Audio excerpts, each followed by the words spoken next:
Gunakan headsetmu, nyalakan hotspot temanmu, gaskeun. Oke barudak, alhamdulillah, terima kasih ya. Kemarin Persib akhirnya lolos ke babak 16 besar setelah memastikan sebagai juara di grupnya, di grup G ya, juara lolos ke 16 besar ACL 2. Selangkah lagi Persib akan menyamai rekor 95-96, yaitu tembus ke babak perempat final atau 8 besar. Kita langsung aja, nggak usah banyak lama-lama. Syukuran udah tadi, alhamdulillah. Persib semalam bermain atraktif sekali, sporadis, walaupun harus kita akui efektif atau hentenya. Ya secara hasil nggak efektif, karena hanya 1 gol. Tapi laki sedikit keberuntungan ada di Bangkok, berapa kali kena kusen, berapa kali kena tiang gawang, mister gawang, kiperna alus kudu nage sabrano sok 8 9 bisa cukup lah ya. Luar biasa dan ya yang beli tiket nggak rugi. Nonton banyak peluang, banyak variasi serangan, kemudian banyak hal-hal yang mungkin nanti kita bahas ya di sini ya. Tapi pada umumnya alhamdulillah yang sempat kita bahas kemarin di video sebelumnya, yang dikhawatirkan itu adanya bola-bola direct build up atau bola-bola long ball. Direct build up teh kan katanya permainan dari progresif ya, dari belakang, tengah, depan. Oke, itu disebut build up. Tapi bola long ball juga disebut sebagai build up, tapi ada kata sebelumnya itu direct build up. Ya, itu yang saya dapat dari Coach Lukas sebagai instruktur atau coach edukator pada saat saya lisensi ya. Oke, kita langsung aja ke pembahasan. Jadi, hal yang kita takutkan adanya gol Bangkok melalui bola direct build up akhirnya tidak terjadi karena pada saat melawan Lion City Bangkok berhasil, dan pada saat Persib melawan Lion City, Persib kebobolan 2 kali melalui long ball seperti yang kita khawatirkan, tapi alhamdulillah tidak terjadi. Kenapa itu tidak terjadi? Karena Persib di menit awal sejak peluit pertama, babak pertama dibunyikan, berani bermain press build up. Nah, nanti press build up-nya. Press build up itu adalah upaya melakukan pressure di area lawan pada saat akan melakukan serangan. Di area pertahanan lawan kita udah melakukan press, nah itu namanya press build up atau high pressing juga termasuk ya. Jadi mencegah lawan untuk melakukan build up, nah, itu namanya press build up. Di menit-menit pertama Persib udah melakukan hal seperti itu sehingga permainan Bangkok tidak berkembang, tidak ada build up, tidak progresif, tidak konstruktif. Nah, permainan-permainan seperti itu akhirnya bisa mencegah Bangkok untuk menguasai jalannya pertandingan, dan sebaliknya Persib bisa menguasai jalannya pertandingan. Semalam di babak pertama saya mencoba analisis manual, ada beberapa catatan. Corner aja kita sampai 9 kali corner. Kemudian ada 14 kali shooting termasuk dari Putros, Haye, Ramon, Luco, Baros, Berginyo gitu kan. Heading 2 kali, kemudian crossing, terus beberapa kali shooting juga sempat ada ya di babak kedua. Andre Jung heading, shooting etam gitu kan. Semuanya hampir variasi serangan itu berjalan dengan sangat baik. Dari crossing ada, counter attack ada, direct ada, true pass ada, kemudian shooting, akselerasi shooting, corner, penalti pun kita punya kan. Ya, kita punya penalti banyak sekali, kita mendapat peluang dari berbagai variasi atau dari berbagai sektor, dari berbagai cara gitu kan. Bola mati, open play, set piece, penalti gitu kan. Tapi hanya satu yang berbuah menjadi gol, dan itu menjadi penentu juga, penentu kita lolos ke babak berikutnya. Tapi sempat ada momen serangan balik ya. Itu kalau misalnya jadi gol cukup susah juga karena Bangkok pasti akan bermain lebih rapat lagi ya. Jadi di babak pertama Persib bermain menyerang, Bangkok memilih untuk bermain zone defense, mengamankan area pertahanannya, areanya sendiri. Kemudian setelah terjadi gol, Bangkok baru berani keluar menyerang. Tapi Persib juga sebaliknya kontra strategi lagi. Pada saat Bangkok menyerang, Persib mulai bermain zone defense delay ya. Jadi sehingga banyak komentar-komentar yang Persib tuh menang hiji gol teh jadi cenderung bertahan. Ya nggak apa-apa, karena yang dibutuhkan kemarin itu sebetulnya gitu ya. Sebetulnya yang dibutuhkan Persib itu poin 1 atau 3 udah pasti lolos. Tapi memang sebagai penonton kita kan selalu berharap atraktifkan lah. Tapi ya semalam juga merupakan penampilan terbaik, salah satu penampilan terbaik Persib musim ini, bahkan bukan di Liga yang mereka tampilkan itu di Asia. Ada yang ngomen ya, coach asa ningali lawan PS biak, nah bukan. Kalau menurut saya Bangkok nu asa ningali lawan tim-tim besar Eropa pada saat melawan Persib. Kemarin starting line up-nya juga puntennya mungkin hanya Teja yang benar-benar tidak ada campuran diaspora ya, darah Indonesia pisan. 10 pemain lainnya merupakan pemain diaspora dan pemain asing. Nah, disinilah kalau tim kita mau bersaing di Asia, regulasi pemain asingnya tambahan. Benar ya PSSI keputusannya untuk menambah regulasi pemain asing terbukti bisa membantu tim kita yang berlaga di Asia bersaing ya di kompetisi. Nah, sekarang kita langsung mulai ke analisis video yang sudah saya rangkum ya.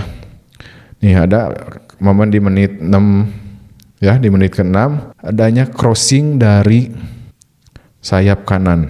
Crossing dari sayap kanan ke Ramon. Di video sebelumnya pada saat Ramon mencetak gol melalui heading, saya pernah bilang itu merupakan pengulangan atau repetisi. Jadi Ramon pengulangan pertama jarang menjadi gol. Pada saat melawan laga sebelumnya itu lawan Borneo ya, lawan Borneo. Crossing pertama dari Beckham, Ramon nggak jadi gol. Crossing kedua dari Putros nggak jadi gol. Yang ketiga dari Beckham baru jadi gol. Nah, di pertandingan semalam ada crossing menit ke 6:54 detik dari Luciano ke Ramon di heading tidak jadi gol. Nah, itu merupakan awal dari proses terjadinya gol nanti dari Ramon. Ya, jadi bukan serta-merta jadi gitu kan. Jadi ada beberapa proses dalam permainan pun, dalam pertandingan pun pada saat pertandingan jadi. Kemudian di menit ke-11 adanya momen harusnya Bangkok melakukan counter attack. Ya, pada saat itu di sayap kiri hampurannya saya sok patuker wae Baros jeung Berginho. Sebetulnya ini momen Persib gagal pada saat menyerang. Persib gagal pada saat menyerang, dikuasai lawan, tapi pada saat lawan ingin melakukan counter attack, di sini ada Tom Haye. Ada 2 peran yang akan dilakukan Tom Haye yang kita lihat ya. Tom Haye merebut bola, kemudian setelah itu melakukan shooting jarak jauh dan mengenai tiang gawang sebelah kiri. Ada 2 hal yang kita pelajari di sini, bisa kita ambil pelajaran di sini. Tom Haye berhasil memotong momen mereka untuk melakukan serangan balik, bahkan dia sendiri yang merebut bola dan dia sendiri yang melakukan dribbling masuk ke dalam, mencoba mencari celah untuk syuting jarak jauh. Di situ Tom Haye melakukan dan tidak ada pressure ketat dari para pemain belakang Bangkok. Lanjut di menit 12, hal serupa dapat dilakukan oleh Tom Haye, yaitu melakukan syuting jarak jauh. Di sini kalau kita lihat tim save Bangkok itu nggak jelas. Emang ada 6 pemain yang nggak out position ya, ada 4 center back, 2 gelandang bertahan, tapi mereka terlalu jauh pada saat melakukan pertahanan, terlalu jauh ke belakang. Akhirnya tidak ada yang ngepress Tom Haye. Sekali lagi momennya hampir sama, dia arahkan bola ke kaki kanannya, kemudian shooting jarak jauh dan bola kali ini off target. Tapi ini yang sering saya bahas sebelumnya, bukan hanya Tom Haye. Yang harus diwaspadai dari Persib itu sekarang bukan cuma counter attack, tapi shooting jarak jauh dari para gelandang Persib. Dulu kan Luciano cetak gol roket juga karena tidak adanya pressure dari para pemain lawan. Nah, kemudian di menit ke 18-19 ya, ada momen crossing dari Putros ke Berginho itu ini. Cuman yang mengenai tiang ya, yang saya kredit di sini yaitu cara Putros memberikan cutback, umpan tarik dari pinggir ya. Dia scanning dulu. Pemain timnasnya beda lah gitu kan. Dulu pada saat saya latihan SSB dek ningali heula teh dicarekan. Tong wakan ningali pasti aya orang di dinya geus kirim crossing ke sana ya. Ada salah satu pelatih. Tapi setelah saya mencoba belajar gitu hal itu ternyata nantinya bakal memilihkan ya, asal-asalan ya, siapapun nanti yang dapat itu memilihkan istilah bola kasahawe. Tapi kalau sekarang nggak seperti itu, harus adanya yang disebut dengan scanning. Di sini Putros melakukan scanning dulu, bahkan bisa memberikan bola di antara dua pemain lawan. Di sini posisi siapa yang kosong, ternyata ada posisi Berginho. Ya, sekali lagi mohon maaf saya sok patuker itu Berginho jeung Baros, tapi kayaknya Berginho ya di sini ya melakukan. Kenapa dia memilih untuk bola bawah? Karena untuk biar lebih mudah untuk dieksekusi oleh si pemain yang dapat bolanya nanti, mau first time atau kontrol dulu daripada bola atas ya. Kalau dia kontrol bola atas memang perlu waktu untuk sentuhan kedua dan ketiga berikutnya, sehingga bisa kemungkinan back lawan melakukan blocking. Tapi di sini dia memilih untuk bola bawah dan first time akhirnya mengenai tiang sebelah kanan ya. Yang saya ya dua-duanya bagus, jadi Putros dan juga finishingnya juga bagus walaupun tidak berujung gol. Dua-duanya mengambil keputusan yang tepat ya. Ada lagi di menit ke-20 yaitu crossing dari Putros lagi ya. Di babak pertama itu Persib dominan sekali di sisi kanan, Putros dan juga Berginho gitu ya.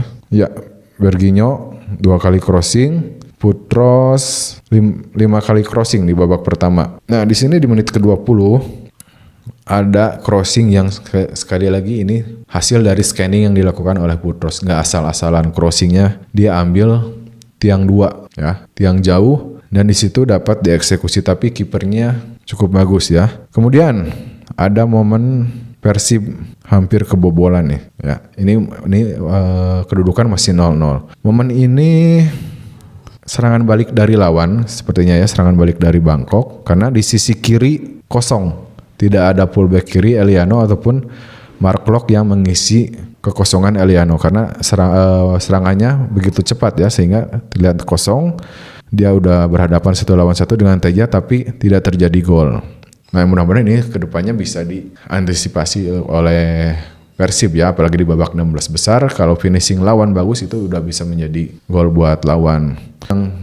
Ramon selalu menjadikan golnya itu sebagai bentuk dari repetisi atau pengulangan dari kejadian sebelumnya. Tadi kan saya bahas Ramon dapat bola dari Luciano, walaupun di sisi yang berbeda ya. Peluang pertama Ramon melalui sundulan yaitu crossing dari sebelah kanan, tapi gol ini ia dapat dari crossing sebelah kiri.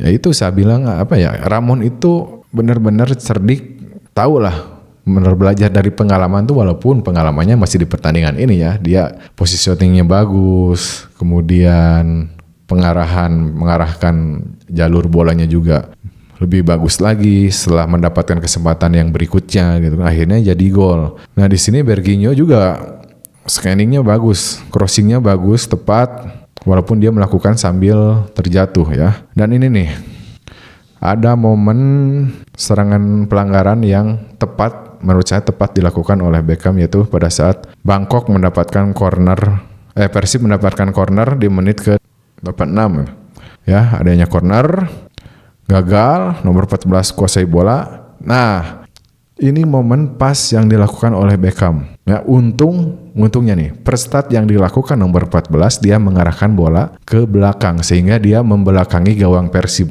Artinya sebetulnya nggak bahaya, tapi Beckham langsung menempel. Kalau Beckham waktu itu delay, biarin dia balik badan dulu, bisa habis dengan long ball ya. Di sini Beckham langsung menempel, bahkan melakukan pelanggaran ya, melakukan pelanggaran, karena kalau nggak dilanggar nih beberapa pemain Persib pasti out position di sini dan kemungkinan terjadi serangan balik sangat berbahaya. Ini kalaupun nanti Beckham pelanggarannya agak sedikit keras, kartu kuning, tapi menurut saya ini adalah satu momen yang tepat dilakukan oleh Beckham. Oke, itu aja Bobotoh. Terima kasih. Alhamdulillah, sekali lagi kita bersyukur, mudah-mudahan Persib kedepannya bisa lebih bagus lagi. Kita lolos sebagai juara grup. Tentu yang dihadapi nanti adalah merupakan runner up dari salah satu grup. Tapi bukan berarti runner up nanti di babak 16 besar lawannya nggak lebih kuat dari Persib, bukan berarti seperti itu juga. Tapi secara keunggulan pada saat kita lolos sebagai juara grup, ya diuntungkan dengan lawan yang lolos sebagai runner-up. Jadi lawan tersebut bukan lawan yang terkuat di grup sebelumnya, di grup mereka ya. Terima kasih Bobotoh. Sekian dari saya. Assalamualaikum warahmatullahi wabarakatuh.